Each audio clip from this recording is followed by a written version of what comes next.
మరిపేడ మండలం ఎల్లంపేట గ్రామంలోని ఉపాధి హామీలో అవకతవకలపై కురవి మండల కేంద్రంలోని విలేకరుల సమావేశంలో షేరి కొండలరావు, పుర్లిగొండ మనోజ్ కుమార్లు మాట్లాడుతూ ఉపాధి హామీలో ఫీల్డ్ అసిస్టెంట్ అయినాల మైసయ్య ఉపాధి హామీ పనులు చేయించి మాస్టర్లోని అవకతవకలు చేస్తూ పనిచేసిన హాజరు వేయకుండా ఒక తెల్ల కాగితంపై పనిచేసిన వారి సంతకాలు తీసుకుని వారికి వచ్చే పని పైసలు ఇష్టం వచ్చినట్టుగా దోచుకుంటున్నారని ఆరోపించారు.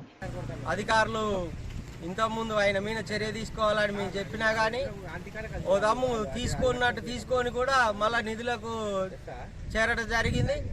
మళ్ళా కూడా ఇప్పుడు మళ్ళీ అవినీతికి పాల్పడడానికి మేము ప్రతి దానికి సెక్షన్కి సంబంధించిన ఆఫీసర్లకు మేము విన్నవించుకోవటం జరిగింది, మేము అప్లికేషన్ ఇవ్వటం జరిగింది. ఆయన మీద చర్య తీసుకోకుంటే మేము ఎంతవరకైనా పోదానికి సిద్ధంగా ఉన్నాం. కలెక్టర్ గారికి కూడా మేము పిటిషన్ ఇవ్వటం జరిగింది.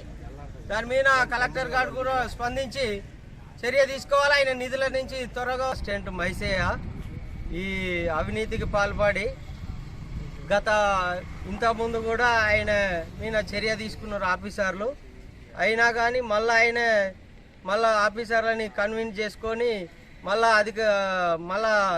విధిలోకి ఎంటర్ అయ్యిండు. మళ్ళా ఈ కూడా అదే విధంగా కొనసాగిస్తూనే ఉన్నాడు. వీళ్ళ మామూలుగా మధ్యతరగతి వాళ్ళకు పని బుక్కులు కావాలంటే మధ్యతరగతి వాళ్ళకు పని బుక్కులు ఇస్తలేదు. మరి బాగా ఉన్న సంపన్నులకే పని బుక్కులు ఇస్తాడు. మళ్ళా గతంలో ఇంతకుముందు ఎన్ని విధాలుగా మేము పని కావాలని మేము అప్లికేషన్ పెట్టుకున్నా కానీ ఏందా మీకు ఎప్పుడు వస్తుందా అనే రీతిలో మాట్లాడుతాడు ఆయన.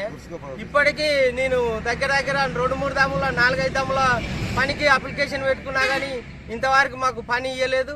మా ఓళ్ళు పోయి 5 రోజులు పని చేస్తే నీ పేరు రాలేదమ్మా, నువ్వు ఎందుకు వస్తాను కలెక్టర్ గారికి కూడా ఇవ్వటం జరిగింది. తక్షణమే దీని మీద చర్య తీసుకోకుంటే మేము మండలంలో ధర్నా చేయడానికి మేము సిద్ధంగా ఉన్నాం. దీన్ని ఎంతవరకైనా మేము వదిలిపెట్టమని దీని మీద చర్య తీసుకోవాలని మేము అధికారులని కోరుకుంటున్నాం. పేట గ్రామం ఫీల్డ్ అసిస్టెంట్ అయినాల మైసయ్య గారు ఎన్ని అక్రమాలకు పాల్పడిన అధికారులు కూడా ఆయన దగ్గర లాలూచీకి పడ్డారని మాకు అనిపిస్తుంది.